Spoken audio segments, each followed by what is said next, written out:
Hey guys, so what we have here is just a tool to help us solve different things in a series circuit. This is called a VIRP chart, and what we put in the VIRP chart is our volts, the current, the resistance, the power going on the vertical column, and then the horizontal column at top is R1, R2, R3. Obviously R is the resistors there, and then the total column.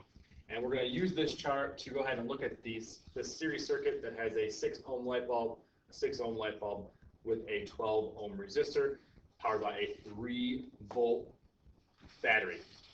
As you can see, we have R1 filled out, R2 filled out, R3 filled out in the resistance category there. And we also have the total voltage, which is 3 volts right there.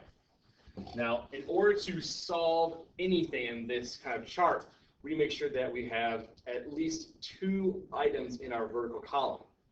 Well, like I said, we have our 3 volt total voltage there, and we have our resistances.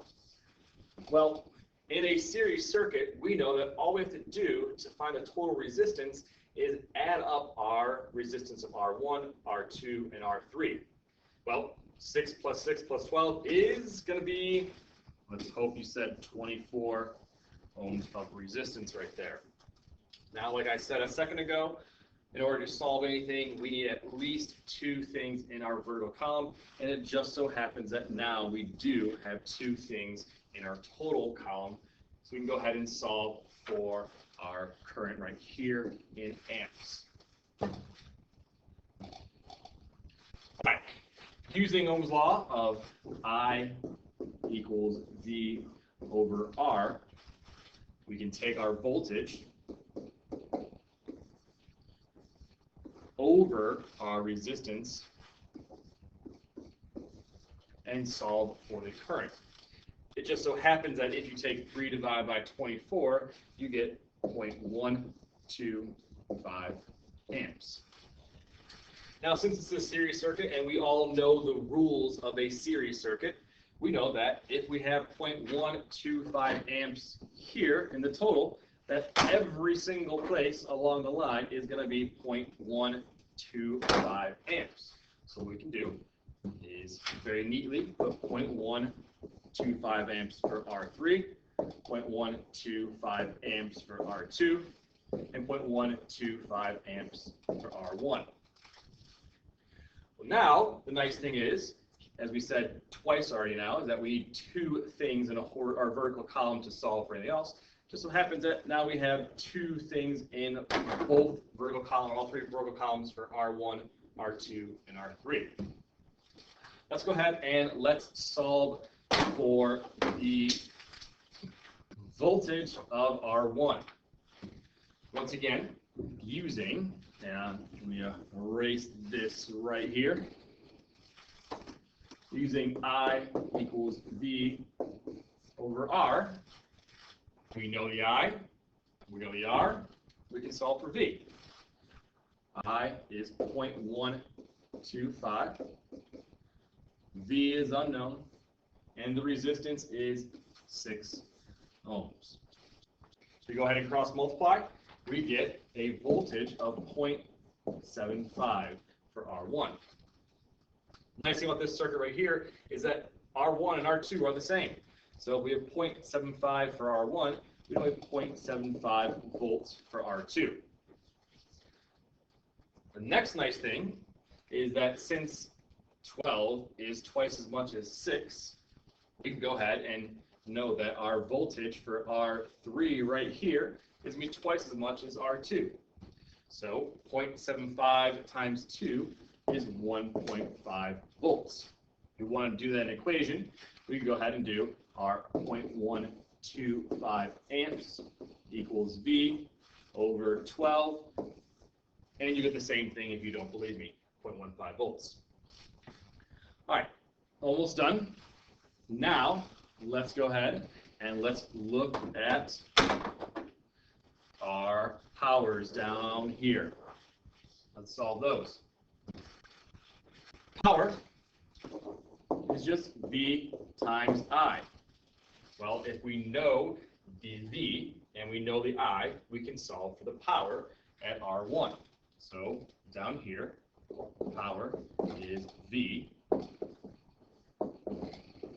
times I. If you take 0.75 times 0.125, you get 0.09 watts. Once again, since this R2 is the same as R1, if we have 0.09 for R1, we also have 0.09 for R2. Let's go ahead and let's actually go ahead and solve for the, go ahead and solve for R3. P is V times I, 1.5 times 0.125. And we'll go ahead and we get our 0.18 watts. And what you could do, once again, is just take 0.09, double it, and you get your 0.18. One thing that I just realized I forgot to mention is a nice little way to double check your work here is if we look at these numbers right here. R1 is 0.75, R2 0.75, R3 1.5. 0.75 plus 0.75 plus 1.5 is 3. It's a great way to double check, make sure you're doing the right work. If we had 0.75 plus 0.75 plus 1.5 and we got a different number, that means we did something wrong. We need to go back and double check our work there. The nice thing is, too, we can do it again. If we go ahead and solve for the last column right here, for the total column, excuse me, of V times I, we would go ahead and, let's erase all this actually. We would take our V3 times I, 0.125. V times I in this case is going to give us 0.36 watts. Once again, we can go ahead and 0.09 plus 0.09 plus 0.18. What do you think that adds up to? That's right, 0.36 watts. So if we know that we didn't get 0.36 watts adding up across the P column, the power column, we did something wrong. Okay? So it's a great tool right here to help you solve for different things in a series circuit. You can also go ahead and take a look at an example like this right here, which is a little more complicated, a little different here. Instead of giving us the resistances like it did in the first one, we now have the volts given to us. Once again, we can do the exact same thing we just did, taking the I and the V to go ahead and solve for the resistances across the board. Okay? Hope that helps. Good luck.